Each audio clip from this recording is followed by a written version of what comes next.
اللهم صل وسلم وبارك على سيدنا محمد وعلى آله وصحبه أجمعين. بدون مقدمات، زي ما انتوا شايفين قدامكم عملنا القراقيش السادة المقرمشة زي الأفران، وباللون الذهبي الخطير زي بتاع الأفران بالظبط اللي احنا بنشوفها في الأفران وهنتجنن عليها.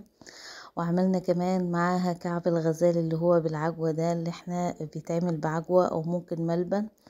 عملنا من كيلو دقيق كمية حلوة قوي، طلعت لنا حوالي 3 كيلو قراقيش او 2.5، مش انا ما وزنتش، بس بالعين كده عرفتهم انه يطلعوا لهم 3 كيلو كده او 2.5. وعملنا كل الكمية وحاجة مضمونة في البيت. وعملنا القراقيش بالسمنة مش بالزيت خالص، وهقول لكم ممكن تستبدلوا السمنة ازاي، وهقول لكم كل التكات والحركات اللي انتوا شايفينها. عملنا كده حاجة فاخر من الآخر مع كوباية شاي بلبن، حاجة كده ولا في الخيال. معايا أول حاجة هنا، اللهم صل وسلم وبارك على سيدنا محمد، معايا كوباية من الحليب اللي هي الكوباية المعيارية اللي هو اللبن العادي دافية، ومعايا معلقتين من السكر، ومعايا معلقة صغيرة من الخميرة الفورية أو الخميرة البيرة اللي هي العجين، ومعايا هنا العجوة طبعا، ومعايا هنا كيلو دقيق مع معلقتين كبار سمسم، معلقتين كبار لبن بودر، وممكن تستغني عنهم خالص لو متوفرين عندك. ومعايا معلقتين من النشا ومعلقة بيكنج باودر صغيرة وذرة ملح. كل ده هحط على المواد الجافة، وهنزل بكوبايتين من السمنة، كوباية ونص من السمنة. ممكن تستبدليها كوباية سمنة ونص زيت، او كوباية زيت ونص سمنة، اللي يريحك. بس انا حبيت اعملها بالسمنة عشان خاطر لو عايزينها مقرمشة قوي زودوا زيت، لو عايزينها دايبة زي حالاتي كده فخليكم بالسمنة او احسن يعني. وهفضل ابس العجين الدقيق مع السمنة زي ما انتوا شايفين كده لحد ما يبقى معايا زي حبيبات الرمل، اللي هو الرمل اللي مندي المبلول. طبعا البولة ما نفعتش معايا، طبعا مش عارفة ابس بيها، فجبت صينية كده وفضيت عليها كل العجين ده، وهفضل ابس بالعجين لمدة 10 دقايق كده زي ما انتوا شايفين. وهنا كده خلاص الخميرة كانت اختمرت معايا، نزلت بالحليب والخميرة والسكر على الدقيق. ومعايا هنا كوباية ونص من الحليب على حسب الدقيق بتاعك، انا مستعملة دقيق متعدد الاستخدامات على حسب الدقيق بتاعك العجينة ما تاخد قد ايه. انا خدت معايا كوبايتين ونص من الحليب وكوباية ونص من السمنة، سمنة عادية خالص بدرجة حرارة المطبخ، او ممكن يعني بالعلبة كده، وممكن تسيحيها كده تخليها زي دمعة العين. وهفضل الم في العجينة، شايفين بتتلم معايا بكل سهولة، بسم الله ما شاء الله. العجينة كده حاجة فاخر من الاخر يعني، مجرد العجينة ما تتخدم معايا خلاص ايديا بتنضف من العجين لوحدها. وجبت البولة وهسيبها لمدة تلت ساعة او ربع ساعة لحد ما تختمر معايا.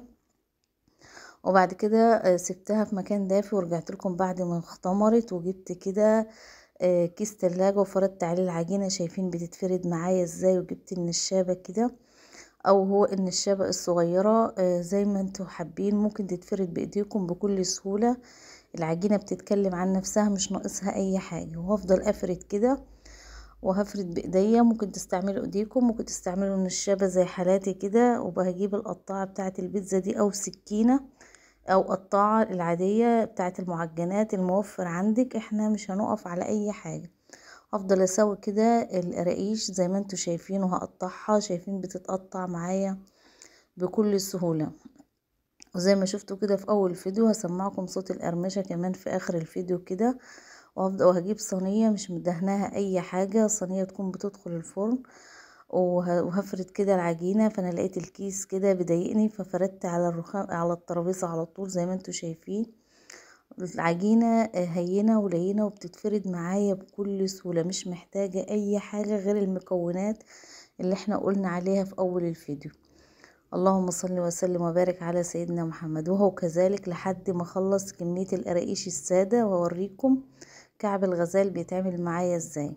بيطلع زي الافران بالظبط، وبنحط عليه سمسم كده زي ما شفت في اول الفيديو.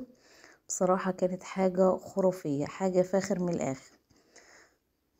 كملوا معايا الفيديو عشان تسمعوا صوت القرمشة وتشوفوا الشكل النهائي للقراقيش زي ما شفتوها في اول الفيديو. بصراحة كانت عجينة سهلة وما تعبتنيش يعني، في نص ساعة كنت مخلصة كل حاجة بعد التخمير، يعني ما خدتش وقت خالص. وهنا معايا عجوة، اللي هي العجوة اللي انا بشتريها من عند العطار. ممكن لو عندك بلح تمر ممكن تحطيه على النار مع معلقة سمنة، هيبقى معاكي يديكي نفس النتيجة. وبعد كده فردت نفس العجينة نفس الفرد، وهقفل كده احط العجوة، وبعد كده هقفل بايديا زي ما انتوا شايفين كده. دي قراقيش العجوة، ممكن تعمليها ملبن، ممكن تعمليها عجوة، ممكن تعمليها سادة، اللي انتي محتاجاه واللي انتي حباه واللي انتي عايزاه. احنا ما بنقفش على حاجة، وهفضل اقطع زي ما قطعت القراقيش السادة بالظبط. اللهم صل وسلم وبارك على سيدنا محمد. فهي بتتكلم عن شكلها، ما بتاخدش اي وقت، بكل سهولة. طبعا انتوا عارفين ان احنا بنحب السقسقة كده في الشتاء، وبنحب المعجنات، وكمان عملت منهم قرص. زي ما انتوا شايفين كده، قرص صغيرة زي اللي بنجيبها من الافران بالظبط بالعجوة. وبنحب السقسقة ممكن شاي بلبن، شاي عادي اللي انت حباه، لبن سادة اللي انت حباه. وهنعمل هنا كعب الغزال اللي احنا بنشوفه في الافران كده، وبنقول ده عاملين له ازاي. وحطينا العجوة وحطينا عليه حبة سمسم كده، لزوم الطشطشة وكده. اللهم صل وسلم وبارك على سيدنا محمد. شايفين كعب الغزال انا بقفله كده بس ما بدوش عليه، شايفين انا بقطعه كده عشان بيفضل عالي، وبعد كده بحطه في قلب السمسم. السمسم بيلزق معايا بكل سهولة، هتشوفوا دلوقتي. اللهم صل وسلم وبارك على سيدنا محمد وعلى آله وصحبه أجمعين. زي ما انتوا شايفين كده، شايفين منظر السمسم في العجوة، شكله بصراحة خرافة خرافة. جربوا الطريقة دي وهتدعولي والله، حاجة كده فخ. شايفين المنظر بيتكلم عن نفسه كده. خلصت كل الكمية، كنت مولقة، وبعد كده سبته لمدة ربع ساعة، وبعد كده حطيته في فرن على درجة حرارة 180 في الشبكة اللي في النص. وطيت الفرن، وبعد كده شغلت الشواية حاجة بسيطة كده، خدت اللون اللي انتوا شايفينه ده. طبعا صوت قرمشة حاجة كده فاخر من الآخر، مقرمش، والمنظر بيتكلم عن نفسه طبعا. والسوا بتاعه في المظبوط، حاجة كده فاخر من الآخر. ان احنا متعودين انا ما بنزلكمش اي فيديو غير لما بجربه على نفسي. لو وصلت لحد هنا سمعكم صوت القرمشة، ما تنسونيش في لايك وشير واشتراك في القناة، واشوفكم على فيديو جديد.